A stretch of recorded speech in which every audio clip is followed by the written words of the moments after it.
What's up, Lucky Gamers? We're going to be talking about Ryza today.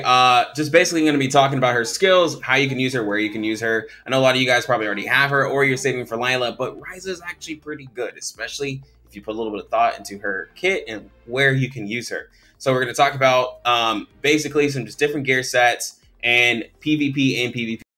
So if you guys like the video, please hit the like button, comment down below what you guys think, and subscribe to the channel if you guys want to see more Artery Gear content. Anyways, let's go ahead and hop into the video.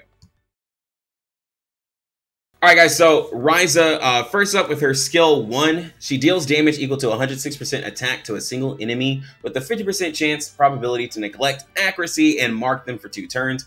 Mark is really useful. Not too many units actually have Mark, and Mark just gives you extra 15% more damage, which is really good because she also has defense down in her kit. So wherever you're using her, just know she can get that, and she ignores the accuracy, so you just have to roll on that 50% chance, which you can get that up to a 75% chance, which is really solid if you end up skilling up this S1. On her S2, this is a really interesting ability.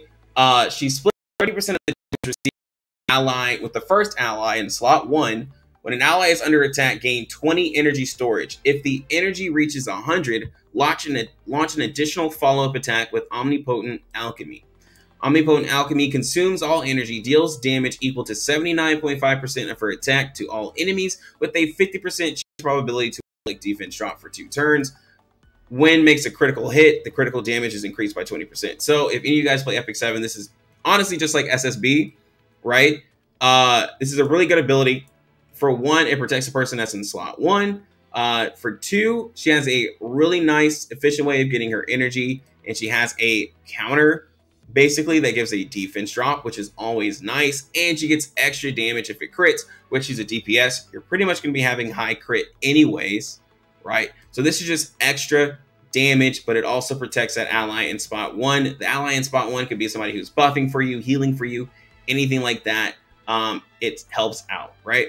The S3, she deals damage equal to 116% attack to all enemies and inflicts feeble and infirmity to all enemies, and it lasts for 2 turns. When this crits, it does 20% extra critical damage, and you get 60 energy off of this. So the first ability, you get 20, and you get 60 right here. So that's 80 energy. All you need is to have somebody get attacked, and then you can launch the Omnipotent Alchemy, right?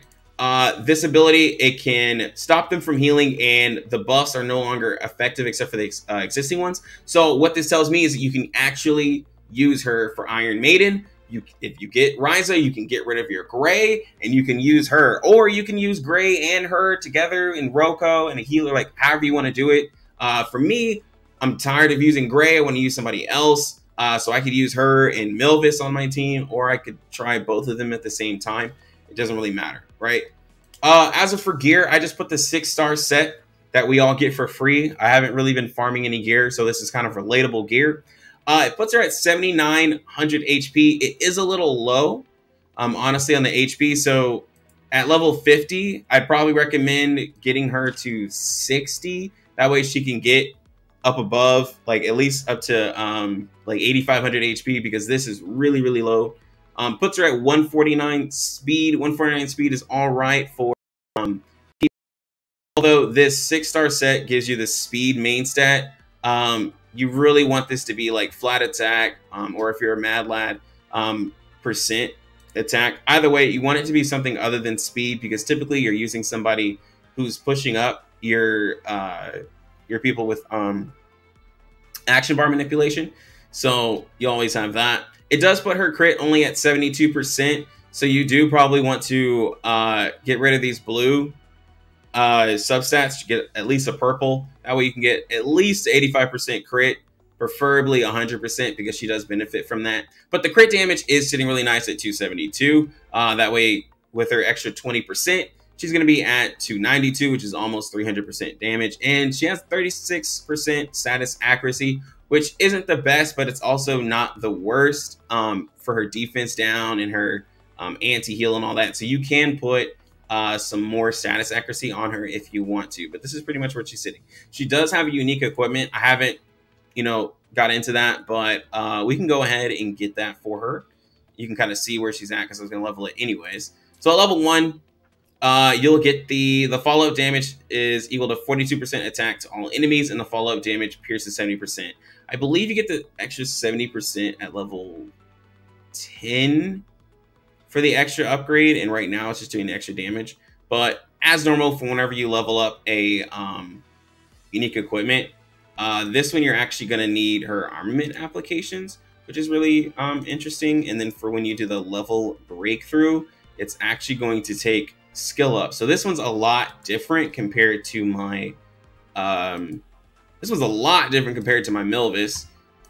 because Milvis, hers takes the Palmeric bricks, so I'm almost to my next level, and then on the level breakthrough it takes these. So if you're going to be leveling Ryza's unique equipment, just know that you do need to have some skill ups ready for her, and it's going to be 100,000 to get the breakthrough, and then you're going to need to get the armament applications. Now it seems like it's going to be a lot cheaper to raise it, when I say like cheaper with the materials that you need extra, but just kind of be careful, right? Like, because I know a lot of you are deciding between Lila and Ryza, so just make sure you make the right decision. But for her, she does get flat HP, and she gets flat attack, which is really good for Ryza because that can give her those extra stats that she wants, because she already has a high base stat attack as well. So anyways, that's if you want to do the investment. Her technology, it's all right, it's decent. She gets status accuracy, she gets percent attack.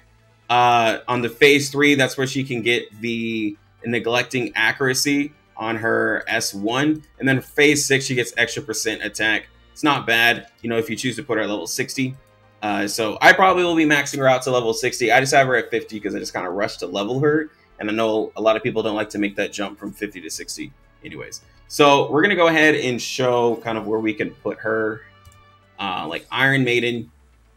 Myself, I have been kind of struggling on Iron Maiden, right? So I'm just going to do Iron Maiden 7, just kind of show you some damage. We're just going to make a really basic team real quick. This is typically what I've been using, but let's see, we got Ryza.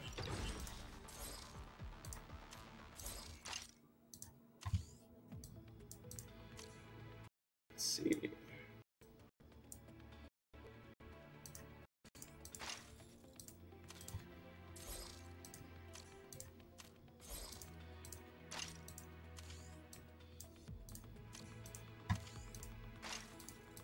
All right.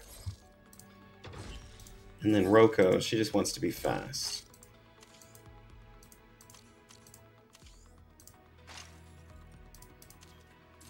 All right, so this is a pretty basic team, just a little team that I made real quick,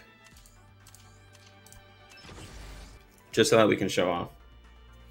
Yeah, I used to play E7. All right, so we take it off of auto because they're gonna do their thing. All right, so with Ryza, of course, if you're going to open up with her, it's honestly probably best to open up with the ultimate. That way you can get that 60 energy, because you do want to get the energy to get her passive off, right? Because if you do an S3, S1, you can get it. If you use Alice, that's also a really quick way to get enough energy to where when she attacks and does damage to you, because she does AoE damage, then she's going to be able to counter right off, right? I'm not using Alice because I literally just got her. And I never had her for this account, but anyways, get the damage, get to see what it does. Doesn't do a lot of damage because this boss here doesn't like taking damage, honestly. But we got that counter. Actually, oh, good point.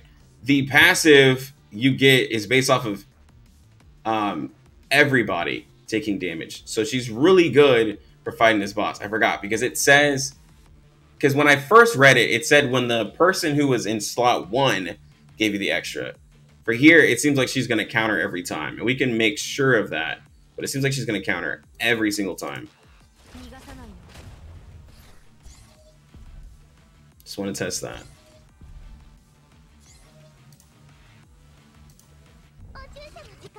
Let's push her up.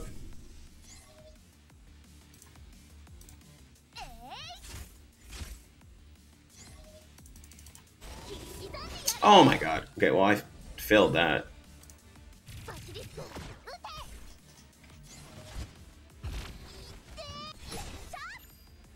Yeah, it looks like she's going to counter every single time.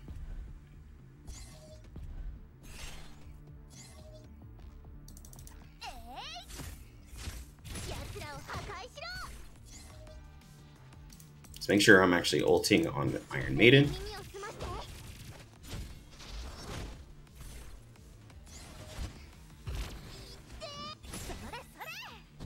Yeah, this is actually pretty ridiculous for Iron Maiden.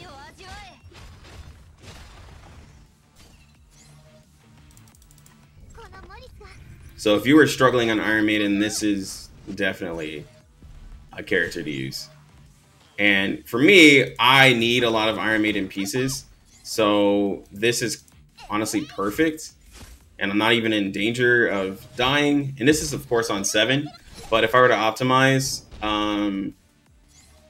yeah, if I were to optimize, I would be able to beat 8 and 9 pretty easy.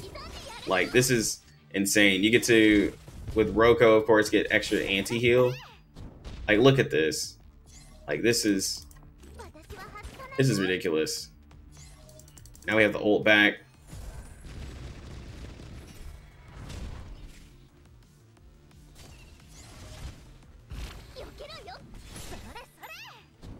Yeah, this is a counter every time. So pretty much easy Iron Maiden. And I'm not optimized at all. Yeah, that was honestly pretty crazy. So, and in PvP, we can use real quick. Kind of, maybe. I don't have any. Never mind. We're not going to show it in PvP because, like, I'm not going to fight somebody who's, like, half of my combat power. Anyways, all in all, with Ryza, she's a really good character. If you want to use her in PvP, she's really good as a counter character because of her S2. For PvE, as you can show, any boss that does AoE attacks, you're pretty much going to be able to get your counter off with your S2. So I do judge her as a really good character for Iron Maiden because eventually you're going to be moving away from Centaur to get your DPS off with the attack set. I really think the attack set's a really good set, especially when you get those main stats. You get the free 40% that it gives on the set. So if you're struggling on Iron Maiden, Ryza is going to be really good for you on that. But all in all, I do think she's a really great character. When Lila comes out, I'm going to do the same thing for her. I'm also going to talk about Claudia. That way you guys can see exactly what they can do. And I'm going to keep them at level 50 because it's a kind of a fair judgment for that. Anyways, guys, that's all I have. So if you guys like this video, please hit the like button, comment down below what you guys think, and subscribe to the channel if you guys want to see more Artery Gear content. Anyways, I'm going to get out of here. You lucky gamers, have a good one. Lucky Lux out.